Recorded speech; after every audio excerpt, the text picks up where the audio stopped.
The AL66 was one of the boards that surprised me because of its cheap price and outstanding specs and sound.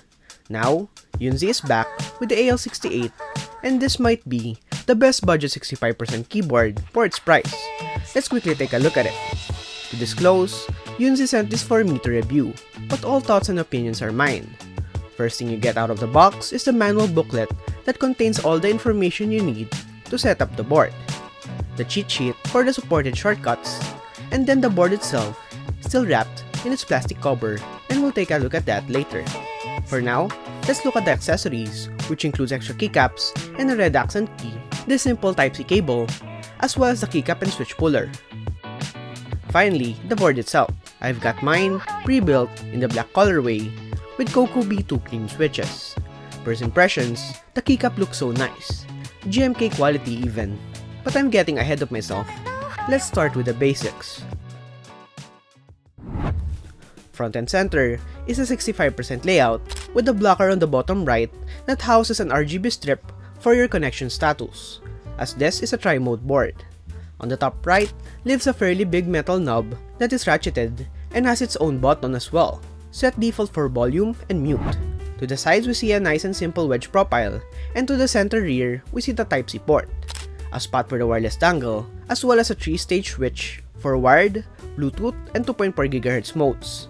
Finally, to the back, we see a stunning accent piece which has this mountain design at the far left and is shiny and mirrored as well. You can get this in the black colorway I've got, or even in silver, with your choice of Coco B2 or Milk Linear B2 switches. The quality of the ano is nice, and I have yet to see any streaking marks or banding with the 2-piece case. This is also a hefty keyboard, weighing in at 1.2 kilograms. The PCB is hot swap with 5 pins, is south-facing, and has BIA support. It also has a daughter board inside for strain relief, and not to mention perky RGB. I'm glad that brands are slowly realizing the move to BIA is worth it. And for this PCB, I've got no complaints. Pairing it via the 2.4 GHz dongle or even Bluetooth shows no problem in latency, and thanks to the plate, more on that later, the RGB shines through in between the keycaps nicely. Moving on over, this uses your standard gasket mount structure with the PC plate having flex cuts as well. And as tradition with these types of boards, it has all the foams inside to aid out the sound.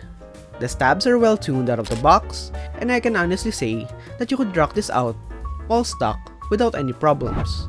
The switches I requested are the Coco Cream B2 switches made by them, and to say that I'm impressed is an understatement. This sounds so nice and creamy. It has a PC top, dustproof palm stem, and a PA66 bottom housing.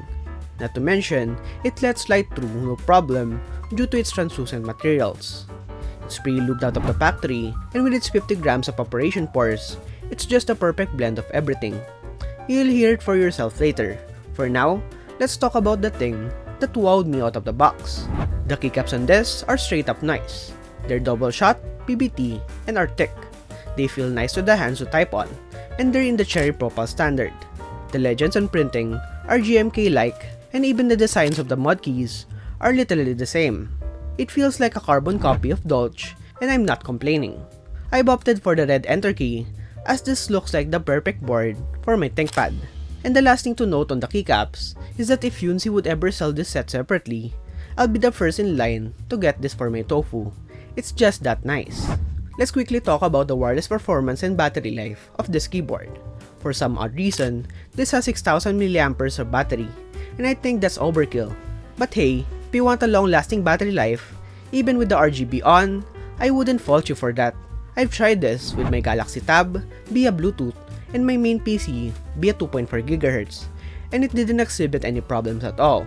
And it's nice to have a compartment for the dongle as well, front and center. But I wish it was on the left side of the Type-C, so that the Type-C port is the one centered in the board. Moving on over, let's quickly hear it with no mods, all the foams, and Coco B2 cream switches.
I told you this sounds nice from the get-go, and it does not disappoint.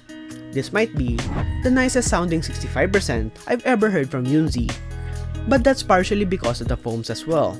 In conclusion, as a complete package for $109, you're getting a lot these days with budget boards. I love the design on this, the tri-mode connectivity, the faux weight on the back, and the keycaps are really the highlight for me. This dethrones the AL66 in my opinion, and it outshines other keyboards in this price range as well. I wouldn't be hesitant in saying that this is one of the best budget 65% keyboards around in 2024, and it comes highly recommended. How about you? Do you know any other 65% under this price range that rivals this? Let me know down below and I'll try to compare them. Once again, I'm John J. Brimaba and I'll see you in the next video.